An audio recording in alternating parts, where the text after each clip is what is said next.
Hello, and welcome to Meet Your Next Best Hire, a podcast featuring and highlighting top industry real estate leaders looking to land their next venture in the job marketplace. I'm Kelsey Corey, your host. With over a decade of real estate executive search and recruiting experience, and the founder of Corey Executive Recruiting and Leaders on Deck, I've had the unique privilege of partnering with top real estate firms to recruit and place high-level leaders across the country. In this podcast, we will have the amazing opportunity to hear top real estate industry leaders sharing their career stories, leadership and management style, and ultimately what they're known for in their craft. I can't wait to dive in and connect you with the best talent in the marketplace. Let's dive in together. Hey everybody, I am so excited to share with you all my conversation with Dan Lin. He's a Chief Financial Officer. And here at Corey, we've had the privilege to get to know him through this process and really build a relationship. And so we want all of you to have the same opportunity that we have had. And we're going to really be talking and diving into what do ultimately employers on the other side of the table look for in their next hire. And so Dan's going to share a little bit about his story, his background, and we are looking forward to moving into this topic. So, Dan, welcome to the show, Meet Your Next Best Hire with Kelsey Corey. I'm so glad we're having you on today. Same here. Yes, awesome. So we're going to move right into this. So the first and foremost, how did you get into the industry? Can you walk us through at a high level? What did that look like, and what made you ultimately stay inside this space? Sure. After graduate school at Columbia, I was working at JP Morgan, and that was 2007. At that time, CMBS was booming, and no one had any time to slow down and train Dan Lin. And so, prior to business school, I was in technology and sourcing and procurement. So getting up to speed in banking and the real estate industry would have been very much an investment on folks. But my academic advisor introduced me to my manager at a Canadian bank, and the group was supposed to grow.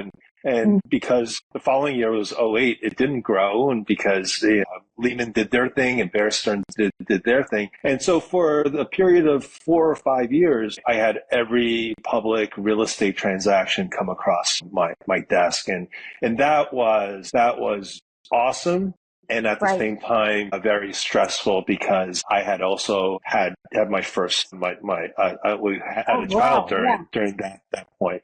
Right. And so fast forward, what I really love about real estate is everyone calls each other by their first names, right? It's a really tight industry, and people just know which Dan you're talking about, right? And so that's what I love about the industry. And the more you dig into it, it's very relationship based, and and so as well as technical.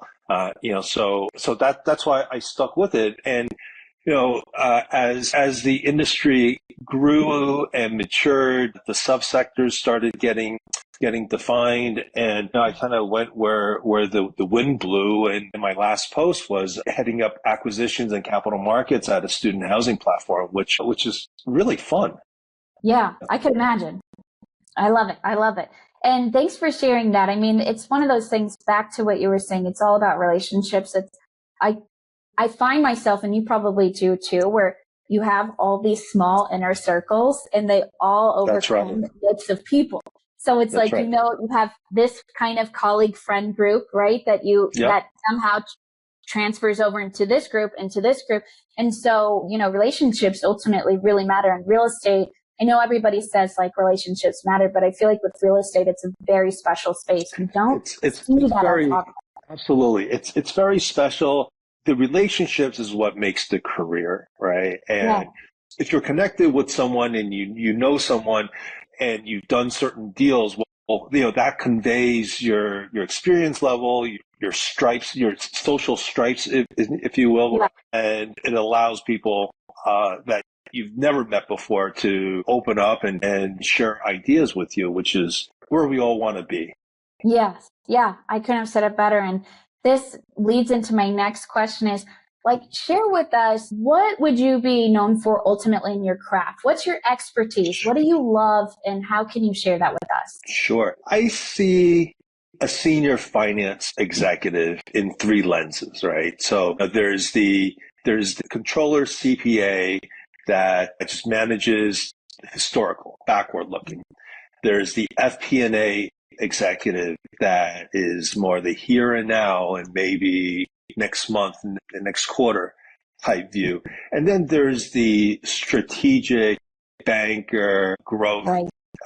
executive, and that latter is who I am. I have trouble spelling gap. I need a controller to help me spell gap, and I had such a hard time learning and grasping the concept in school, in academic, in the classroom. But once, at some point the lights just came on and I understand the interrelationships in the capital markets between the equity and the debt, the trade deficits, right? The macro, the microeconomics, and how that applies to a student housing asset, right? And just down to the real estate. So I'm able to leverage that understanding with the capital markets and combine that with my broader relationships on the bank lending side or the equity side, and just make that into a craft, right? With acquisitions, combining acquisitions and capital markets. I love it. I love it. And, in terms of this kind of translates naturally into like your ultimately, what are like maybe one or two biggest strengths that you bring to the table? So, I would say I'm a doer. Yeah. I get things done.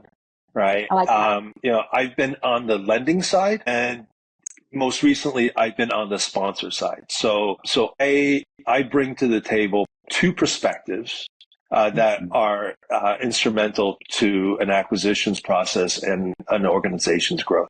I love it. I mean, I think ultimately that really it does. I mean, goes back to your strategic oversight. I mean, that's really, you think of things and how they kind of connect, and you bring such a unique perspective to the table, specializing in student housing.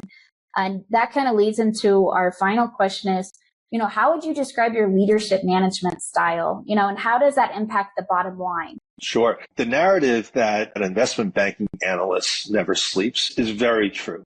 And combine that with being an investment bank junior during an economic downturn where you're one of four investment banks open for business, that was very taxing.